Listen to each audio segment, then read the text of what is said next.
Bonjour à tous, bienvenue encore une fois au rendez-vous des chroniques pimentées de Djilo.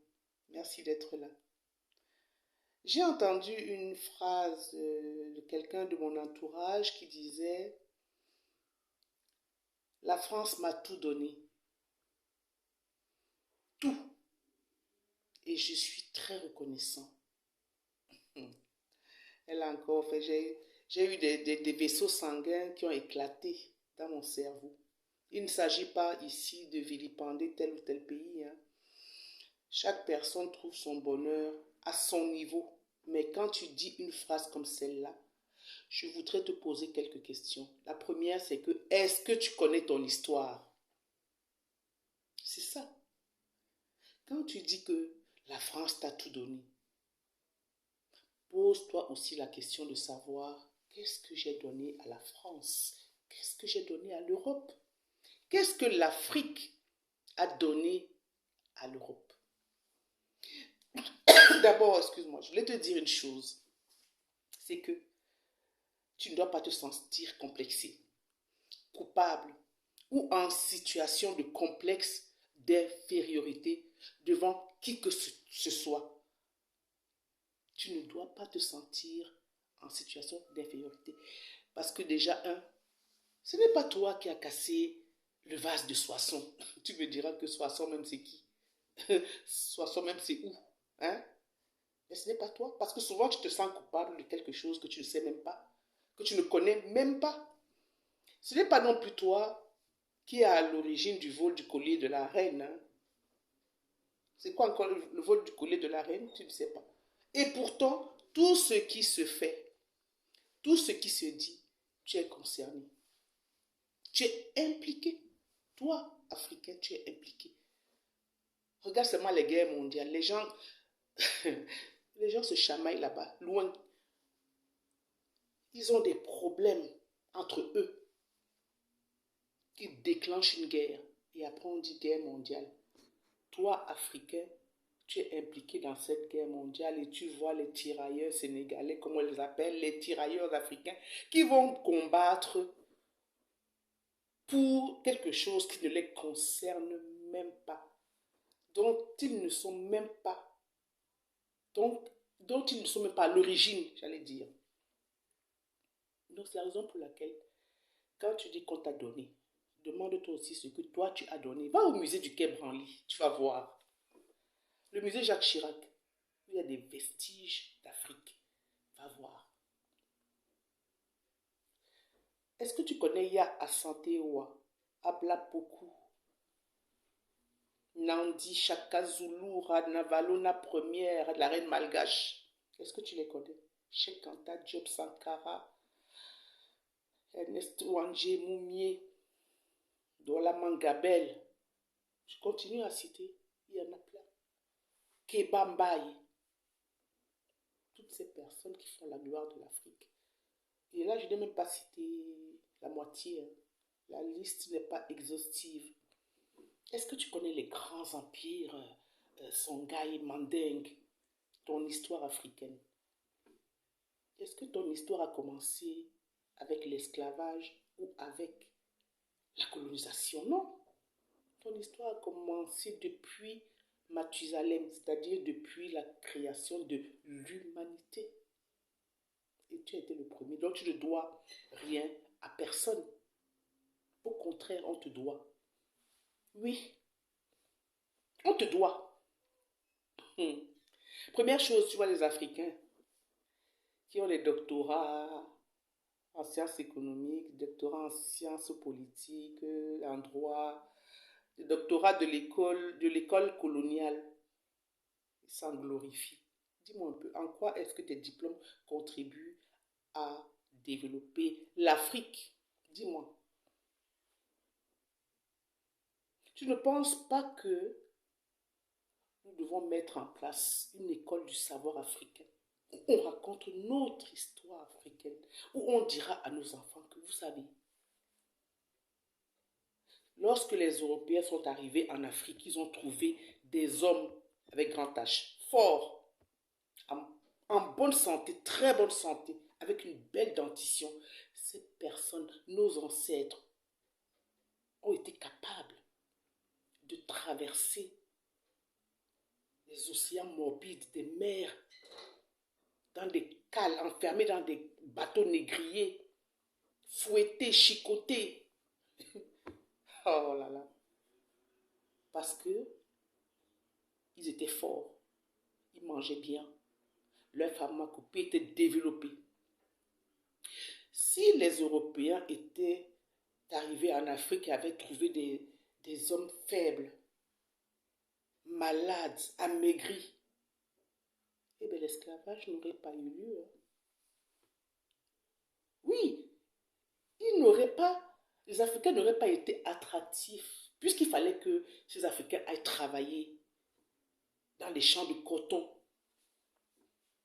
C'est parce qu'ils étaient en bonne santé, beaux jusqu'à, forts jusqu'à, qu'on a pris ces gens-là, nos amis, nos ancêtres dans des camps. Donc quand tu te glorifies, tu dis que waouh, moi j'ai un doctorat, réfléchis 2 fois et éduque ton enfant. Éduquez vos enfants dans le savoir africain. Il faut d'abord se connaître soi-même avant de connaître l'autre. Et puis dis-moi un peu, cette école, c'est l'école de Jules Ferry, hein, comme on l'appelle vulgairement, c'est Jules Ferry qui est à l'origine de l'école laïque et obligatoire, dis-moi. Parlons-en, parlons de Jules Ferry. Célibataire endurci, marié à 43 ans, franc-maçon, il a été très impliqué dans l'expansion coloniale en Afrique, Madagascar, Congo et aussi en Asie. C'était un athée qui se croyait de race supérieure. Ce n'est pas moi qui le dis, ce n'est pas moi. Allez sur Google, c'est eux-mêmes qui ont inventé leur Google. Il se croyait de race supérieure. Pour lui, la France avait le droit de civiliser les races. Cela signifie que les autres races n'avaient pas de civilisation. Je veux dire la race noire. Pardon, excusez-moi, excusez-moi. C'était un colonisateur, Jules Ferry. Alors avec des qualificatifs comme cela, explique-moi ce que cette personne peut t'apprendre, ce que l'école de cette personne peut t'apporter. À part le fait que, bon, tu veux te cultiver peut-être, tu veux être formaté, apprendre peut-être leurs us et coutumes. Mais si tu ne connais pas l'histoire africaine, et si on te dit que on est venu te civiliser, et toi tu acceptes ça? Non, tu ne peux pas accepter ça. Deuxième chose, la religion. Les Noirs n'ont jamais autant été persécutés qu'aujourd'hui, dans ce siècle-ci. Ils ont aussi été persécutés.